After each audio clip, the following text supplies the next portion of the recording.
Ингээд ээлжид нэгэн арслантай, алан хятадтай, онц сонирхолтой гоё түүх маань ороход бэлэн болж байна. За ойр та бүхэндээ арслангийн тухай түүхүүдээ оруулахгүй нэлээд удаачлаа. Тэгээ уучлал хүсье. Тэгээд нэг удаа арслангийн тухай түүх сонсцсон байхад ерөнхийдөө байнгын хүлээлттэй болждог, бараг дондчдог гэж хэлж болно. Би өөрөө арслангийн түүх оруулдаг мөртөө арсландаа өөрөө айгүй дондоод орчихсон. Арслангийн тухай байн бодогдоод байдаг. За ингээ өнөөдөр та бүхэндээ юу ярих гэж байна вэ гэхээр ерөнхийдөө арслангийн бүх цаг үеийн түүхэнд азрах шиг босоогоороо явсан 10 алдартай эвсэл ирчүүдийн тухай маш товчхон яриад явчих. За дэлгэрэнгүй бүтнээр нь бол манай гоё түүхүүд сувг дээр бол орчихсон байгаа. Өнөөдөр бол ерөнхийдөө базаад ерөнхий мэдлэг олгох маягаар ингээ явчих. За ингээд арслангийн ертөнцид цусаараа эр зоргоороо хүч чадлаараа эзэнт гүрнээрээ ноёрхож исэн 10 айхтар эвсэл ирчүүдийн тухай эхнээсээ уншаад явъя. За саванагийн домогч гэдэг нэрээрээ бас алдарсан иймэрхүү алдартай прайд буюу бахархлуудын тухай та бүхэнд ярьж гэж байна. За нэгдүгээрт нот Жорж байгаа. За Марагийн домог гэдэг нэрээрээ бол алдарсан. За Мара гэхээр манайхан мэдэхгүй ч магадгүй зарим хүмүүс нь Танзаны Маса Мара гэж үндэсний цэцэрлэгт хүрээлэн дархан цаазат газар байдаг. За энэ цөл нутагт хэн осоотой самбаатай хүчтэй нь хамгийн ашигтай байрлалд амьдрна. Бусд нь бүр тэгээд тэрнээсээ хойгоор холуур эсэн цөл зарим нь уул хатанд амьдарч хоол ундгүй ингээд өсөж үхдэг ийм байгалийн зохилтгоотой байгаа. Тэгэхээр энд Марагийн амьд домог болсон Нотчин гэр бүлийнхэн бол амьдарч ирсэн. За Нотчин тухай та бүхэндээ би бүр дэлгэрэнгүйгээр бүхэл бүтэн бараг 40-50 минутын бичлэг бол орцсон байгаа. Та бүхэн тэрийг манай гоё түүхүүд суугаас хайгаад үзээрэй. За ямар ч байсан Марагийн домог нэрээр алдарсан энэ эвсэл бол бүх цаг үеийн түүхэнд бас нэгт ордог ийм айхтар хүчрхэг.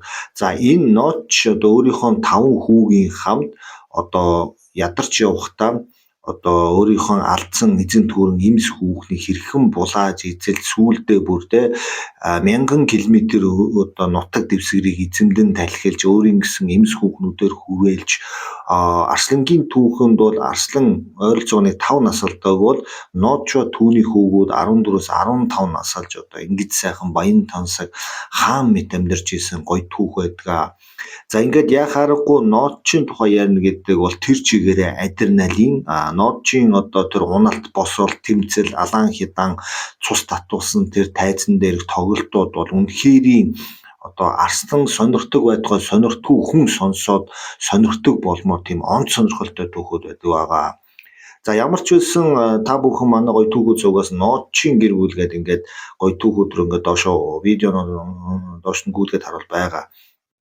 За ямар ч байсан хоёрт нь ямар баг бахархлууд ордын бэ гэхээр та бидний сайн мэддэг сорвтой нүүр буюу Маса Марагийн шилдэг өдөрдөгч нэрээрээ бүх цагийн түүхэнд цусаар гавьяагаараа алтарсан Scarface гэдэг алдартай арслан байгаа. За энэ Scarface-ийн тухай бол би ерөнхийдөө бас бүтэн бичлэг бол оруулчихсан байгаа. Та бүхнийг сорвт царай буюу Scarface гэдэг ингээд манай гоё түүхүүд зугаас хайх юм бол гараа дээр нь их алдартай айхтар ийм арслан байдаг. За тухайн үедээ нутаг дэвсгэрээ хамгаалаад хамгийн сүүлд амь тавиад хэвтэж байхад нь хүртэл энэ саванагийн хөндөй даяар ой гашууд шүнжин өвөр цайтал үргэлжилж ийм арслан өгшин залуугүй бүгд түүнийг эмгэнэн үдчихсэн тийм алдартай арслан байдаг.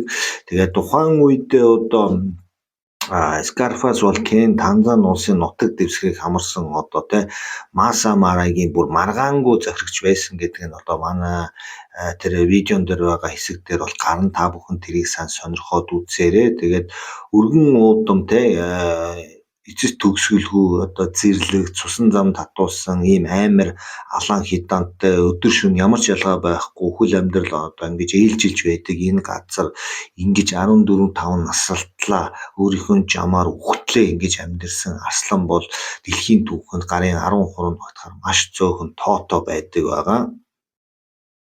Scarface бол ерөнхийдөө бол маш царайлаг, бие хаазүстэй, тийм сайхан одоо арслан байсан. За одоо бие махбодоос гадна, царай зүсээс гадна ерөнхийдөө энэ өвөрмөц одоо тий гуйшгүй, таамаглашгүй эрх мэдлэр одоо өөрийнхөө эзэнт гүнийг ингэж олон жил чанартай барьж ийсэн нь бол бас ерөнхийдөө ухааны хүчээр бас тий эх орноо өөрийнхөө үндэс нутаг дэвсгэрээ хамгаалж исэн болоо даа гэдэг одоо тийм судлаа шинжээчдийн үг бол байж идэг. Тэгээ өдөр бүр хүч чадал тэсвэр төвчээр 9 мильд эс оршихын төлөө алдаж гин гэдэг бол Арслангийн амьдрал бол тэр чигээр алан хятад. Ерөнхийдөө хүмүүс хэлдэг одоо дахиад төрөхдөө арслан болоод төрчихгүй юмсан гэж одоо ярьдаг. Яагаад тэгэхээр Арслангийн амьдрал ямар ч бодлого байхгүй. Арай л их хүч явсан, арай л их адреналин ялгаруулсан тийм амьдрал байдаг аа. За ингээд бүх цаг үеийн гуравт ямар одоо эвсэл ахаад ордог вэ гэхээр Вила Шака буюу Серенгетийн тал нутгийн амьд домог дээрээ алдарсан ийм арслангийн эвсэл ба. За Танзан болон Кен нутгийг одоо дамнан оршдог Серенгетийн үндэсний цэцэрлэгт хүрээлэн бол асар том тал нутаг. Ерөөс үзүүр нь харагдахгүй. Яг энэ нутаг дээгүүр одоо нэг Африкийн маш том нүүдлүүд дээшээ доошоо баруун зүүн бол үргэлжлээд явж идэг. Жилд одоо хэдэн ч нүүдэл явдаг. За яг энэ одоо нүүдэл чинь дандаа нөгөө нэг арслангийн идэх дуртай, барих дуртай одоо одос үхэр, зэрлэг үхэр янз янзын ангөрөө амьтад явдаг. За энэ яг гол алтан судсыг нь эзэмдэн талхилж тэнд одоо оршин тогтно гэдэг бол арслангийн эвслэнгүүдийн амьдын жаргал болдог газар байна. За тэгээд цаашдаа Вила Шакагийн тухай ерөнхийдөө нэлээд дэлгэрэнгүй тусад нэгэн видео бичлэгийг оруулна. Тэгээ та бүхэн орж гараад ойрхон байж байгаа. Тэгэхгүй бол одоо ингээ хөнгөн хилээд явхад бол барагдахгүй их түүхтэй. Африкийн одоо тэр нутаг дэвсгэр дээр Суахили хэлээр бол одоо Вила Шака гэдэг үг чинь эргэлзэхгүй гэдэг одоо утга агуулдаг. Энэ юу гэсэн үг гэхээр одоо Арслангийн алан хятадтай ертөнцид эргэлзэхгүйгээр өөрсдийнхөө эзэнт гүрнийг чадлаараа байгуулж чадсан ийм айхтар одоо алдартай прайд буюу одоо эвсэл бахархал байгаа. Серенгетийн тал нутгийн одоо тэр өршөөлгүй орчин тий гуйшгүй зориг дасан зохицох шатварыг тултал шаарддаг энэ газар одоо Вила Шакагийн эвсэл ямар ч байсан өөрсдийнхөө байх боломж бүх чалах чадварыг шавхаад дэлхийн арслангийн түүхэнд 3-т орохоор хэмжээний алдар нэр хүндийг мандуулаад бол бутсан байгаа. Эдний одоо энэ бахархлын одоо хийж исэн үйл ажиллагаа, эзэнт гүрдэн төрөө барьж исэн арга ажиллагааг би над дараа маш нарийн дэлгэрэнгүй онц сонирхолтойгоор та бүхэндээ хүргээд явнаа. За ингээд одоо дөрөвдөх одоо бахархал буюу эвсэл бол Масакийн хөндийн хаадууд нэрээр алдарсан Масакийн эвсэл гэдэг нэрээр одоо түүхэнд бичигдчихсэн ийм нэгэн эвслийн тухай та бүхэнд ярьж өгье. За энэ эвслийн талаар урд нь бол ярьж байгаагүй тун удахгүй за баг эх 7 хоногт л оруулах болоо да гэж бодож байна. Яг энэ яг баг болгоноор нь хамтлаг одоо энэ бахархал болгоноор нь жич юм томхон ингэж явуулахгүй бол бусад ингээд бахархлуудаа холиод яриад явах юм бол бас сонирхолгүй болчих واخ гэж би бодож байна. За Серенгетийн экосистемд одоо тэр зам зүрхэнд нь Масак бахархал эвсэл одоо оршин тогтнож исэн одоо тэр он жилүүд алан хятан одоо үүх түүх нь бол онц сонирхолтой олон хүний хайр итгэл одоо бүх зүйлийг дагуулсан ийм гоё түүх байгаа. Африкт бол яг Серенгетийн тал нутгийг амьтдын диваажин гэж ярьдаг. Яг аюул осол байхгүй учраас диваажин болоод байгаа юм биш. Зэрлэг ан амьтдын хувьд диваажин гэсэн үг. Тэрнээс биш одоо өвсөн төчөлтэй амьтны хувьд бол зүгээр тамийн хөндийл гэсэн үг байгаа. За энд одоо өөрийн гэсэн одоо Масакийн гэдэг нэг жижигхэн хөндийд өөрсдөө бүр эзэн суугаад тэр хөндийг эзэгнэн талхиж тэрүүгээр орж гарч байгаа бүх зүйлийг хүснээрээ дураараа барьж идэж хүч бяр сууж одоо тэг үр хөвгтө өсөж исэн энэ Масакийн бахархлууд бол дэлхийн түүхэнд бол яхаарахгүй дөрөвт бичигдэхээр хэмжээний алдар гавьяг бол байгуулсан. За Масакийн хөндийд одоо оршоод яг Масакийнхан хөндийд уусаа тэндээ ингээд одоо дасан зогцоод бүр ингээд ангөрөөгөө хийж исэн тийм арслангийн сүргүүд бол бараг байхгүй. Харин Масакийн багшлууд бол үнэхээр юм бол мундаг байж чадсан. Машекийн бахархлуудыг ингээ хараад байхад бусад арслангийн сүргээс юугаар их тодорч гарсан бэ гэхээр яг уу урдаг бол урдаг, алдаг бол алдаг, зодтолдог бол зодтолдог бүх зүйл байсан. Гэхдээ бусдаас илүү нэг зүйл байсан. Тэр нь бол тэсвэр хатуужил, дээрээс нь эв нэгдэл. Арслангууд ер нь эв нэгдэлтэй байхаас илүү бас дотроосоо хоорондоо толхилцож биеийнхээ арга ударгаар янз янзын комбинацийн ажиллагаанууд бол явуулж идэг. Гэтэл Масекийн бахархал бол эсэргээр байсан. Ерөөсөө л бат бүх одоо ингээд гэр бүлийн харилцааг хамгийн нэгт тавьсан оршихын төлөө бүх зүйлээ нэгтгэж чаддаг ийм эв нэгдлээрээ алдарсан ийм айхтар том одоо бахархал байгаа.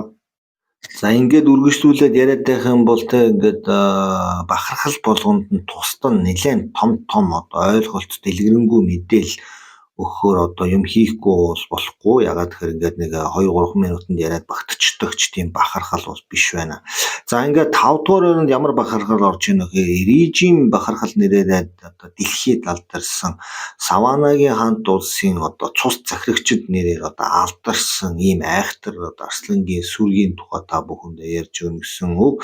За Эриж Брайд нэрээр бол дэлхийд бол үнэхээр те ингээд алдарсан мэдгүй чадахгүй хүн ч гэж байхгүй. Тэгээд энэ үлэг бахархал дээр одоо би бас тусад нь бас контент хийхгүй бол үнэхээр юм болохгүй. Яхаарахгүй заавал мэдчих ёстой 10 хүчирхэг бахархлын 5 дугаарт бол орж өгсөн байгаа.